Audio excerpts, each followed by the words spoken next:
The Square Ball Podcast. Hello, the podcast is brought to you by Levi Solicitors. You can get 10% off your legal fees at levisolicitors.co.uk/the Square Ball. Dan, Michael and Moscow White here on the weekly show. A reminder that you can get behind us if you want the full package and support us. TSB Plus works out at £5 a month and you get access to all the digital mags, podcasts, ad-free, priority access to the match ball, daily email, discounts on merch, loads of stuff. thesquareball.net/plus. Part one of the podcast then is where we rattle through the latest Leeds United news, tie up any threads that we haven't covered off on the match ball or propaganda, and what's been going on at Elland Road. Everyone's getting healthy again. They're all signing new contracts. It's all good again, isn't it? We're fine. Well, we've not had a weekly update on the pubis, have we? I don't think. No, Robin went to America and then did his little video and now it's gone quiet. We can only assume the pubis is in pieces at the moment. Or it's evolving. And a fully evolved... That does sound like something else would say. He has a fully evolved pubis. Yeah, so it's his, and we're looking forward to welcoming him back to training. His recovery is subject to the evolution of the injury. We know this about everybody. And but Firpo got half an hour with the kids, didn't he? So that was helpful for him. Well, let's start on the kids then, because the 23s played at Elland Road. That was good. 9,000 people turned up, which feels like a lot for a 23s match. I have seen senior games with smaller crowds at Elland Road. So I remember one about 7,000 of something against Barnet. But Ian Thomas Moore scored twice then. Well, I mean, people missed out, didn't they? What a day that was. But no, nice to have people in Elland Road. Double-barrelled name, double-barrelled striker. In fact, he was only Moore then. Was he? I think so. I think he became Thomas Moore after Leeds, didn't he? Scoring above his hyphenation. But yeah, we were in front in this one, weren't we? And then it all went a bit Leedsy. It started very well. Greenwood's goal while their player was down was very entertaining. It was because I think they got injured. Well, yeah, Greenwood had hurt them, and then Arsenal tried playing on, and then Greenwood got the ball back, and then they were all like, "Oh, put the ball out, don't score." So he went and scored, and it was great. And no one complained because Dean Smith wasn't there to cry like a bitch on the bench. And John Terry, it's not fair. Also, I think there were a few mild observations, but generally being young, non-John Terry types did mean it went under the radar. I loved it. And Mark Jackson is a cheat. I didn't see this game, but how was it generally? Was it fun to watch? I must admit, I only have seen the highlights. First half was very good.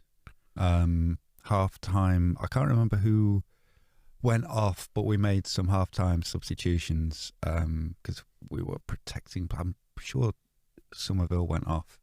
Can't remember now. But a lot of the... Joffrey wasn't there either, was he? No. I think Greenwood might have gone off. I can't remember. Okay. I've asked the wrong question. Haven't I? Yeah, well, you'd think one of us might know what happened in this game that we're talking about, but no. And yeah, we got a bit overrun in the second half, and dear old Christopher Claassen didn't have his best night. Did he have a moment? He had a couple. He had a few moments. Yeah. Yeah, the first. I mean, they're. Are we writing off his Leeds career already? Yes, I think so. Fair enough. Yeah, I mean, thankfully we've got a couple of other young keepers, so we can. Well, we'll come on to this one straight in the bin. But yes, he was. It's because of the way we play. He was trying to deal with a back pass and dealt with it by kicking it straight to them, and then they put it into the net. Then he did later give away a penalty. Yeah, he gave away a penalty, and then I think the next goal wasn't great. Well, I mean, it does seem it is one that's gone under the radar slightly. I know Leeds getting a lot of hammer for not signing more midfielders. As I've said, I'm quite comfortable with the number of midfielders we've got. I realise that other opinions on that are totally valid. I think January, at the risk of ending up with another Casilla, I wouldn't mind if an experienced goalkeeper came in January as a backup, because bless him, Christopher Claassen, whenever I've watched him in the under-23s, I'm just glad he's not in the first team. And he's very young, new league, it's different coming from Norway. He's plenty of time to develop, and every reason to think he'll be a lot better in the future. But if Meslier breaks his arm tomorrow, I just don't think he's ready to play yet. However, that was my point about Bailey Peacock-Farrell way back in the day when I was made the highlights video of his loan move at York to say, I don't think this guy is ready to go into our first team. And he's actually never been better than those first 3 months under Paul Heckingbottom when he came in and conceded 3 goals on his debut, but was brilliant, and that was kind of it. So he could well prove me wrong, but it does seem to be it was Well, he's got back in the Sheffield Wednesday team, so that's shown you. Yes, he is locked in a battle to be the definitive number 1 at League One Sheffield Wednesday. But yes, it seemed a little bit of a risk at the time in summer. I thought we would replace Casilla with another experienced, hopefully better backup goalkeeper for Meslier. Instead, we went down the route of having another child. Kid. Yeah. And I think a senior head around the place would probably be useful. The problem is a lot of the more senior keepers are not as attuned to playing the way that we play. Like, you're required to essentially be like the sweeper keeper, aren't you, and be able to do stuff with your feet, as we saw at Norwich on Sunday when Meslier adequately dealt with the pass from Shackleton, etc. And there is a lot of pressure on those young shoulders. That's the trade-off, isn't it? That if you've got the ability to play with your feet, you've actually been asked to do a lot more, and at a younger age, which is not always the easiest thing to deal with. I mean, let's focus on the positives from this game. The second goal was nice. Yeah. It was Max Dean and Bate on a counter-attack goal. I mean, they both look good every time I've seen them, I have to say. So. Bate looks fantastic. I think the only thing that's stopping Bate is he's not very strong. I can say that he's a midfielder, and we're not allowed them. I think it's just fitness and physique is probably the only thing between him and bothering our first team, because he looks absolutely superb. But we know that there's strength and conditioning is a big part of Bielsa's plan, and sort of running up and down in the under-23s is one thing, but being one of the hardest running players in the hardest running part of the hardest running team in the Premier League. It's hard. Yeah, it's a big ask, and I assume Chelsea, he just lounged about, so trying to get him out of the lounging about into the out of the Lampard lounge and into the Bielsa. What's the boudoir? Boudoir. Very good. Don't know if there's a lot of strain in the Bielsa boudoir. I really wish I hadn't said boudoir. I was just going to say, with regards to the crowd, it feels like we're in a really nice little sweet spot at the minute where there's still huge amounts of growing interest in Leeds. And I want to contrast it with Tottenham, who've obviously got a 60,000-seater stadium and are kind of all at sea. I know they just put Conte, or they're in the process of doing so. But there's an article, it might be... Is that climate change? Yes. The sea is now lapping across Tottenham. Do you see the joke? It's a topical joke because COP26 is happening. Yeah, so. I got it. Thanks. Got it. I was Greta Thunberg will be sailing into the empty away end. There was an article, I think. No, the away end will be full, isn't it? Because people go there watching to lose the home end. Might have been The Guardian or something like that, saying Tottenham's new stadium has basically cost them everything else. Like, they've completely lacked strategy. And I was just thinking, like, at the minute, in our rough and ready tumble down stadium, we're getting 9,000 against, Arsenal's under 23s and stuff. There's this huge growing interest, and I just wonder what it'll take to sustain that, like after Bielsa goes, and if we start rebuilding and we massively increase capacity and therefore supply goes up, and what it does in the face of demand, and how we... We're back in League One. Stop it, Michael. What is wrong with you, man? No, do you know what I mean? Like, can we preserve the Leedsiness? Because we were on propaganda. We were dealing with like the way that like the new fans. It was that Fusion Josh kid, wasn't it? Who was there as a neutral?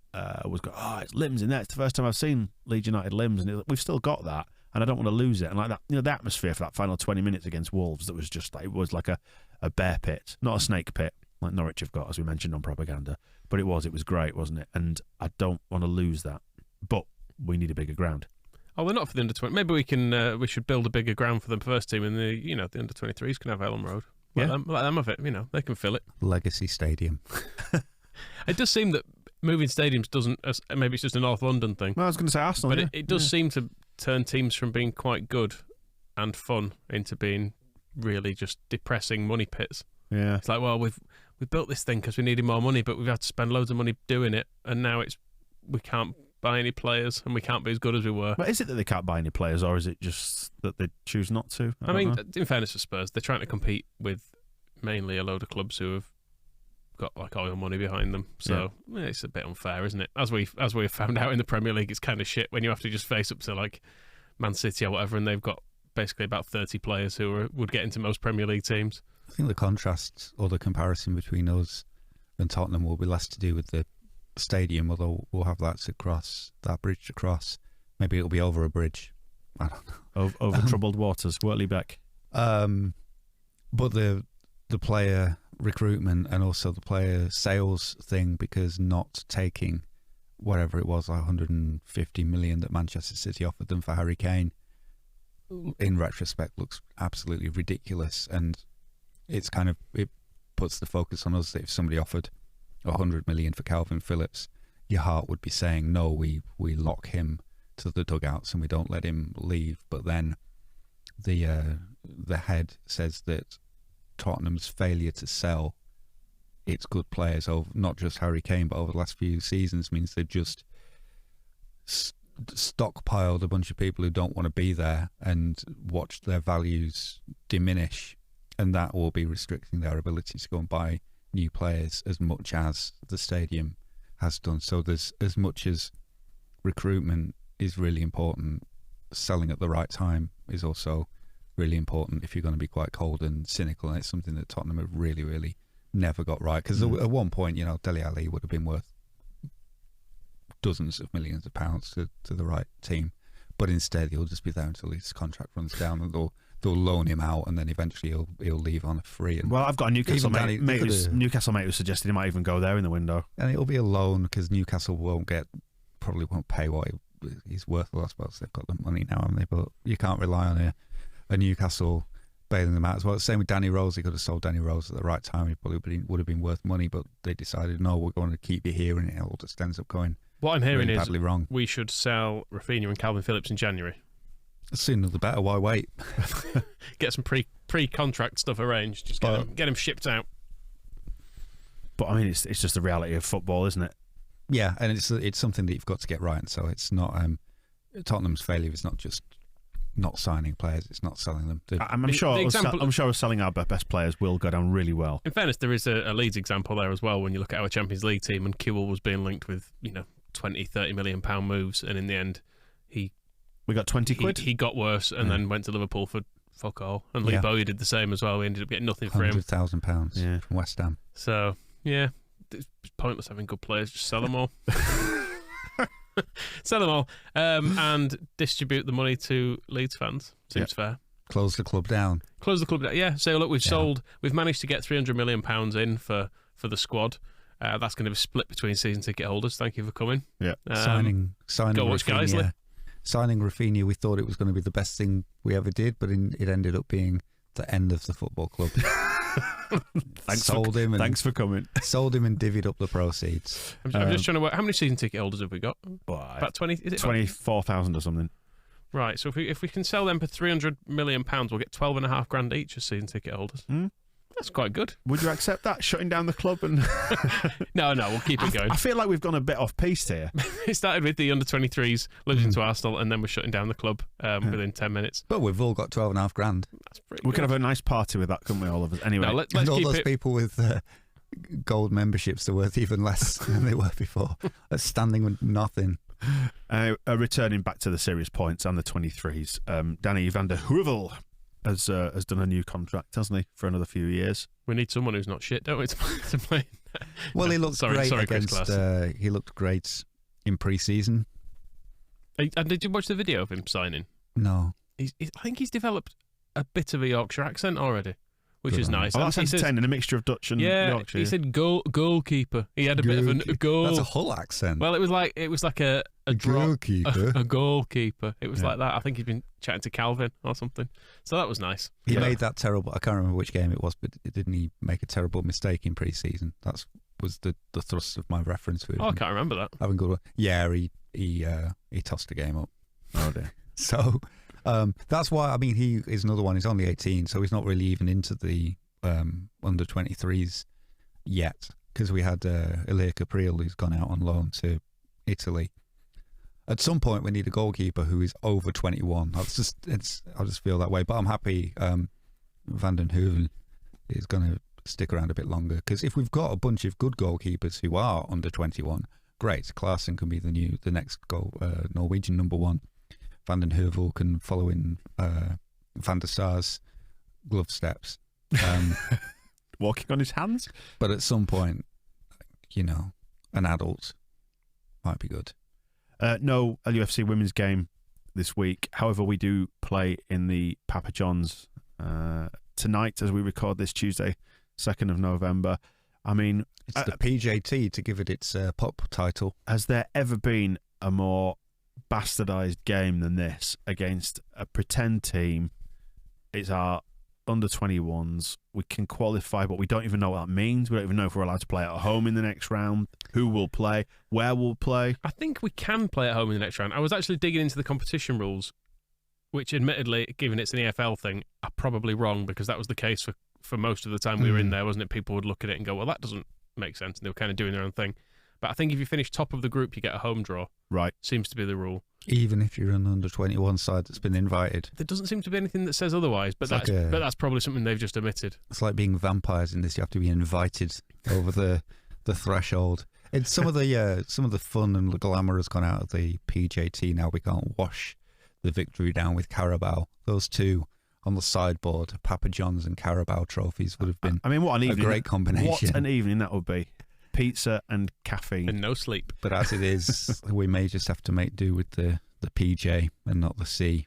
So it depends what happens between Tranmere and Oldham then as to whether we qualify and...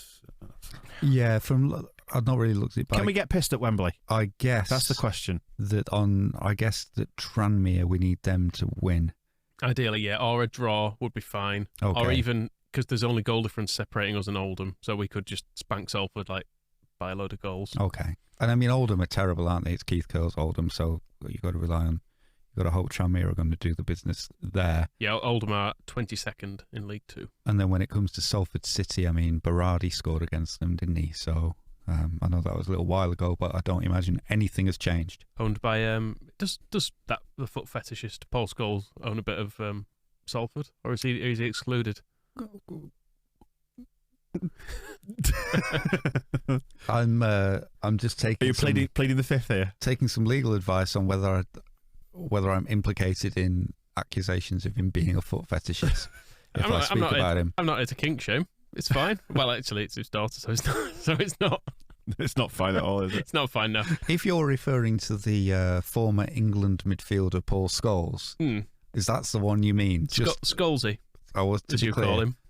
Yeah, I'm pretty sure it's him and Neville, and then sort of Peter Lim, who such a feel-good story, isn't it? Owns Valencia, really. So there is a little bit of a Hernandez, Rodrigo Costa Champions League semi-final slant to it, but you'd really be scraping the clickbait barrel if you went down the route of. I wouldn't put it past them. The surprising Champions League connection in Leeds youth talent, and then you click through. It's like, oh, are we signing somebody from Barcelona? No.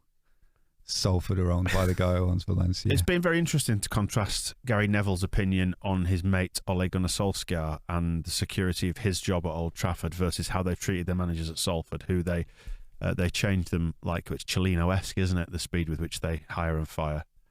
Yeah, I mean, in fairness to Neville, he has at least come out and said, no, I'm never going to say Solskjaer should be sacked, which is honest, at least. But also, because he's his mate. But it's shit. But it's not just, it's gone beyond mates. Like the whole, somehow has become this weird sanctimony about saying that managers should be sacked.